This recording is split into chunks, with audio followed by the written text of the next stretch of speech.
it all the way, toss life down the drain. Out of my mind, crazy insane. Hey friends, I'm here with my favorite rock and roll guy, Mr. Buzzy Martin, who's just the king of our local rock and roll scene. And just want to kind of find out about how you got started in music and when did you first start playing guitar? You know, I got bit from the bug, just like everybody else with the Beatles. 1964, I was one of those little kids watching Ed Sullivan and said, I want to do that. That's exactly what I want to do. My dad being a musician, it was a no-brainer. So I started playing guitar professionally by the time I was 13 years old. My first band by the time I was 14, 15 years old, I was on my way, wanting to be a musician the rest of my life. Not wanting to work in the factory, I wanted to play music. It was an early age for me. And so you kind of pretty much succeeded in doing that. And one thing I like about you, that not only do you do cover songs, but you also write a lot of your own material. Yeah, I've been writing for a while now. I find that something really touches my heart. I'm writing away and stuff. So I write a lot of stuff about social justice, homelessness. Obviously, me doing this book and stuff and working in prison, I write a lot of stuff about prison, social justice and stuff. But yeah, for me, music, playing cover tunes or playing original stuff has always been great because I like to make people happy and make them dance. That's been my goal in life. Oh, good. Make people happy and make them dance. Yeah. Absolutely. We have similar aims. Oh, yeah. Peace, love, and joy through music, and I really appreciate.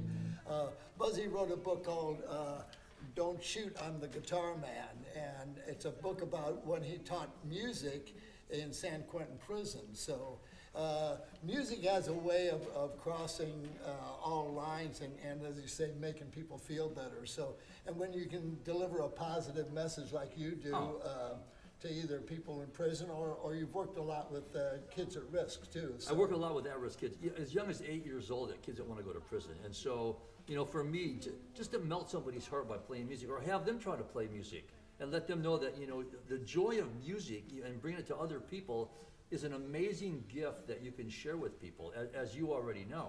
But, talking about kids, I just feel like a lot of kids that I work with have had no childhood whatsoever. So I try to, inch that in by teaching them some kind of music or having them play a shaker or something to make them feel like, hey, I just did this and I got people moving around on my music, which is a beautiful thing.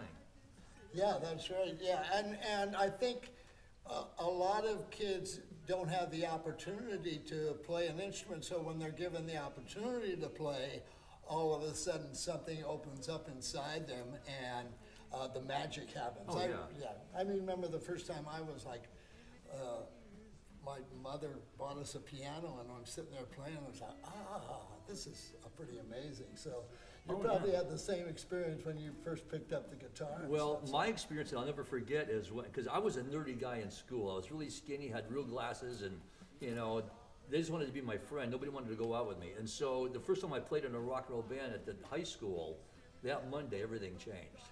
and to see people dance to songs that I'm playing was just an amazing thing. And it's amazing to me now to watch people dance to music that I play. Yeah. It's very, very humbling to have that happen, but it's a gift, and I realize that with you too. Yeah, that's musical magic and stuff. So, you see, I know that you're a little younger than I am, so you were kind of brought up on the Beatles. My early influences were Elvis Presley. Oh, yeah. And the guy who wrote for him was Carl Perkins. Well, right. And see, I had an older brother and sister, and so I would steal all their records, and I would listen to them. And so I had that influence of, everybody from Ricky Nelson, Fats Domino, Chubby Checker, Elvis Presley. Yeah, that was it. Roy Orbison, that was a big one, too. Yeah. And back in those days, we had records, and they had little 45 records, or little small records, and just like a CD player, but it was different. There was a little needle that came down and played the groove. It was a different technology back then. With a penny on it. And it was pretty amazing. Right? You ever put a penny on top of the needle so it wouldn't skip? So it wouldn't skip. Right. Anyway, but regardless of how you get the music, whether it's coming from a record or now CDs and now just even downloads. It's amazing. And if we go back to that early rock and roll, you can get the feel of where music has been, and it always passes on to the next generation, and the next generation builds on it. So that's Memories, a little, memories forever. I mean, when you're talking about that, Let's that's what's do some up. rock and It's roll. just, let's do it. All I'm ready right. for you. Right.